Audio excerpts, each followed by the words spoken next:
ഇപ്പോൾ നാം ശ്രവിച്ചുകൊണ്ടിരിക്കുന്നത് morning voice എന്ന ആത്മീയ ശുശ്രൂഷയാണ്. ഇന്ന് ദൈവവചനത്തിൽ നിന്നും കർത്താവിന്റെ ദാസൻ വിനോദ് തോമസ് കോട്ടയം ധ്യാനചിന്തകൾ പങ്കുവയ്ക്കുന്നു. അറിവുകേടുകൾ അധികമുണ്ടെന്നിൽ, അറിവുകേടുകൾ അധികമുണ്ടെന്നിൽ, അറിഞ്ഞു നീ നിന്നരികിലെന്നെ ചേർത്തണയ്ക്കണേ, അറിഞ്ഞു നീ നിന്നരികിലെന്നെ ചേർത്തണയ്ക്കണേ. ബലഹീനനാകുമെന്നെ താങ്ങും നല്ല നാഥനെ, പല കോടി സ്തോത്രം പാടി നിന്നെ വാഴ്ത്തിടുന്നു ഞാൻ. ദൈവനാമം മഹത്വപ്പെടുമാറാകട്ടെ. മോർണിംഗ് വോയിസിലൂടെ ദൈവവചനം ശ്രവിക്കുന്ന എല്ലാ ബഹുമാന്യരായ സ്നേഹിതർക്കും സഹോദരന്മാർക്കും സ്നേഹവന്ദനം. ഈ പ്രഭാത ധ്യാനത്തിനായിട്ട് നമുക്ക് 1 തെസ്സലോനിക്കർ 4 അധ്യായത്തിന്റെ 6 വാക്യം പ്രാരംഭമായി വായിക്കാം. ഈ കാര്യത്തിൽ ആരും അതിക്രമിക്കുകയും സഹോദരനെ ചതിക്കുകയും അരുത്. ഞങ്ങൾ നിങ്ങളോട് മുമ്പേ പറഞ്ഞതുപോലെ ഈ വഴിക്കൊക്കെയും പ്രതികാരം ചെയ്യുന്നവൻ കർത്താവല്ലോ. പൗലോസും കൂടെയുള്ളവരും തെസ്സലോനിക്കയിലായിരുന്നപ്പോൾ വളരെ വ്യക്തമായിട്ട് ഈ കാര്യം പറഞ്ഞിട്ടുണ്ട്. മാത്രമല്ല, ഈ ലേഖനത്തിന്റെ മുൻഭാഗങ്ങളിൽ നാം മുമ്പേ വായിച്ച വേദഭാഗങ്ങളിലൊക്കെ പറഞ്ഞിരിക്കുന്ന കാര്യങ്ങൾ പൗലോസ് ആവർത്തിക്കുകയാണ്. കാരണം അത് വളരെ പ്രധാനപ്പെട്ട കാര്യമാണ്. ഇവിടെ ആധാർമിക ജീവിതം നയിച്ചാൽ അതുകൊണ്ടുണ്ടാകുന്ന ദോഷങ്ങൾ എന്തൊക്കെയാണ് എന്ന് പൗലോസ് ഓർപ്പിക്കുകയാണ്. ഇവിടെ അധാർമിക ജീവിതം നയിക്കാതിരിക്കാൻ സഹായകരമായ കാര്യങ്ങൾ പൗലോസ് പറയുകയാണ്. അധാർമിക ജീവിതം നയിക്കുമ്പോൾ ഒരു അതിക്രമം നടത്തുകയാണ്. ദൈവം വെച്ചിരിക്കുന്ന ക്രമത്തെ അതിലംഘിക്കുകയാണ്. ദൈവം ധാർമ്മിക ജീവിതത്തിനും വിശുദ്ധ ജീവിതത്തിനും വളരെ പ്രാധാന്യമുണ്ട്. ലൈംഗികമായ ജീവിതം കുടുംബത്തിന്റെ ഉള്ളിൽ ഭാര്യ ഭർത്തൃ ബന്ധത്തിൽ ദൈവം ഒതുക്കിയിരിക്കുകയാണ്. അതിനപ്പുറത്തേക്ക് പോയാൽ അത് അതിക്രമമാണ് എന്ന് പറയുകയാണ്. അത് ദൈവം വച്ചിരിക്കുന്ന ക്രമത്തെ ലംഘിക്കുകയാണ്. പ്രിയപ്പെട്ടവരെ, ദൈവം വച്ചിരിക്കുന്ന ക്രമത്തെ ലംഘിച്ചാൽ അത് പാപമാണ് എന്ന് നമുക്കറിയാം. ദൈവം ശിക്ഷിക്കുന്നതാണ്. നമ്മുടെ അതിക്രമമൊക്കെയും ദൈവം രക്ഷിക്കപ്പെട്ടപ്പോൾ നമ്മോട് ക്ഷമിച്ചു തന്നു. എന്തിനാണ് ദൈവം ക്ഷമിച്ചു തന്നത്? ഇനി അതിക്രമം ചെയ്യരുത്. 38 വർഷമായി ബെഥെസ്ദ കുളക്കരയിൽ കിടന്ന മനുഷ്യനെ കർത്താവ് സൗഖ്യമാക്കിയ ശേഷം അവനോട് പറഞ്ഞത് നമ്മൾ വായിക്കുന്നുണ്ട് യോഹന്നാൻ 5. അധികം തിന്മ ഭവിക്കാതിരിക്കാൻ ഇനി പാപം ചെയ്യരുത്. പ്രിയപ്പെട്ടവരെ, പാപത്തിന്റെ ശിക്ഷയിൽ നിന്നും പാപത്തിന്റെ ആ അടിമത്തത്തിൽ നിന്നും വിടുതൽ ലഭിച്ചവരായ നമ്മളുടെ ഇനി പാപം ചെയ്യാൻ പാടില്ല. ദൈവത്തിന്റെ കൃപ നമുക്ക് ദൈവം തന്നിട്ടുണ്ട്. പാപത്തെ ജയിക്കുവാൻ ആവശ്യമായ കൃപ ദൈവം നൽകിയിരിക്കുന്നുണ്ട്. ഇനി പാപം ചെയ്യാതെ വിശുദ്ധിയോടെ ജീവിക്കണം, അതിക്രമം പാടില്ല എന്ന് ഇവിടെ നമുക്ക് കാണാൻ കഴിയും. മാത്രമല്ല, രണ്ടാമത്തെ പ്രശ്നം സഹോദരനെ ചതിക്കരുത്. സഹോദരീയ ബന്ധത്തിന് തടസ്സം സംഭവിക്കുന്ന അല്ലെങ്കിൽ സഹോദരീയ ബന്ധത്തെ തകർത്ത് കളയുന്ന കാര്യമാണ് ലൈംഗികമായ പാപം.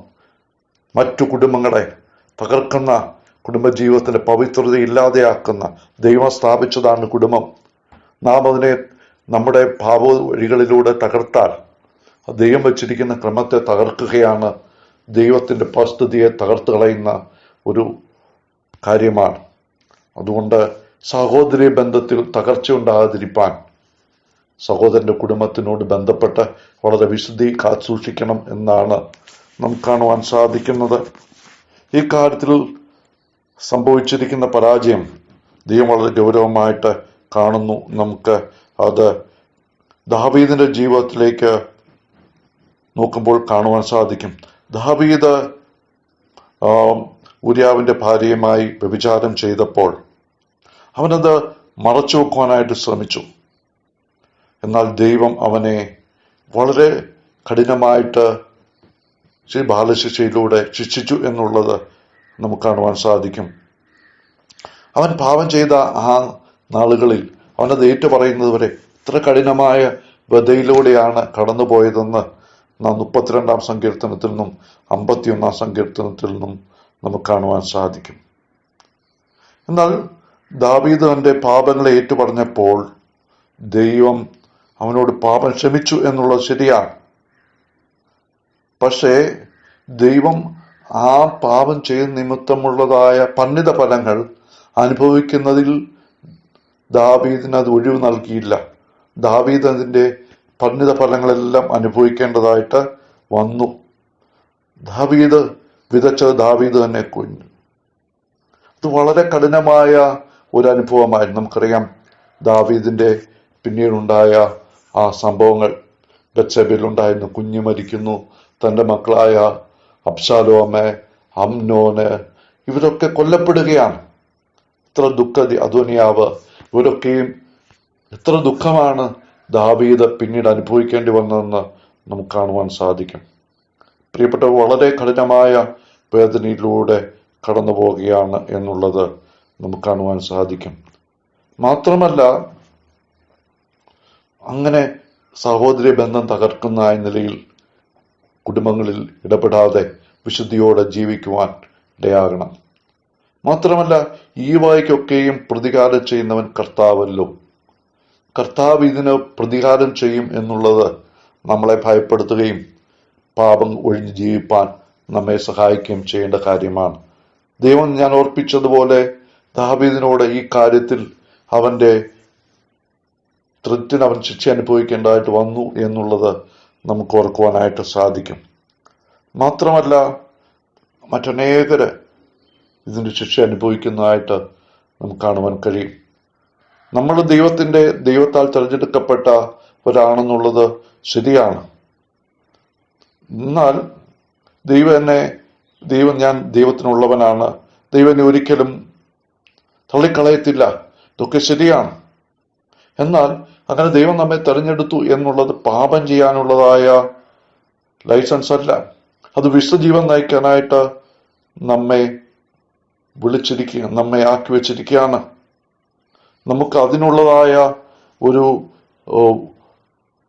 അടിസ്ഥാന ഘടകമാണ് ദൈവം നമ്മെ തെരഞ്ഞെടുത്തു, ദൈവം നമ്മെ വിളിച്ചിരിക്കുന്നു.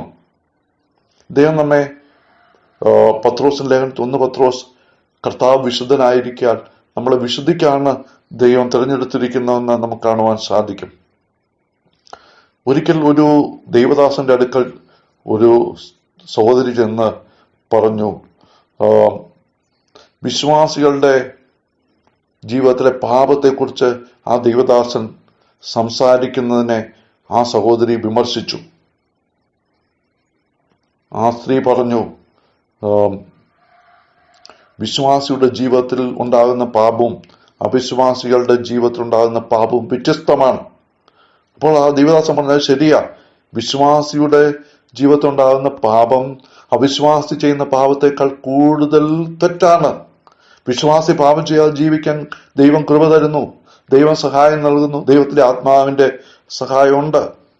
അപ്പോൾ അവിശ്വാസി പാപം ചെയ്യുന്നതിൽ നമുക്ക് അത്ഭുതപ്പെടാനില്ല, കാരണം അവിശ്വാസി പാപത്തിന്റെ അടിമത്തത്തിലാണ്. എന്നാൽ വിശ്വാസി പാപത്തിന് മോചനായതുകൊണ്ട് വിശ്വാസി ഒരിക്കലും പാപം ചെയ്യാനായിട്ട് പാടില്ല. അവൻ ജഡത്തിൽ വിധിച്ചാൽ ജഡത്തിൽ നാശം കൊയ്യും എന്ന് നമുക്ക് കാണുവാനായിട്ട് സാധിക്കും. അതുകൊണ്ട് പാപം ചെയ്യാനായിട്ട് നമുക്ക് അവസരമില്ല. അത് ദൈവം വെച്ചിരിക്കുന്ന ക്രമത്തെ അതിലംഘിക്കുകയാണ്.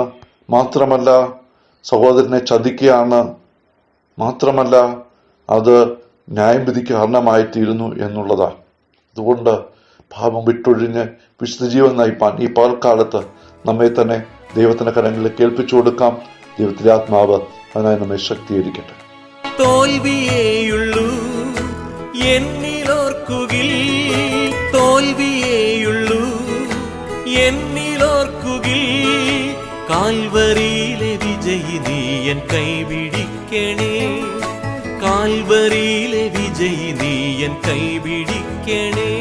ബലഹീനനാകുമെന്നെ താങ്ങും നല്ല നാഥനെ, പല കോടി സ്തോത്രം പാടി നിന്നെ വാഴ്ത്തിടുന്നു ഞാൻ.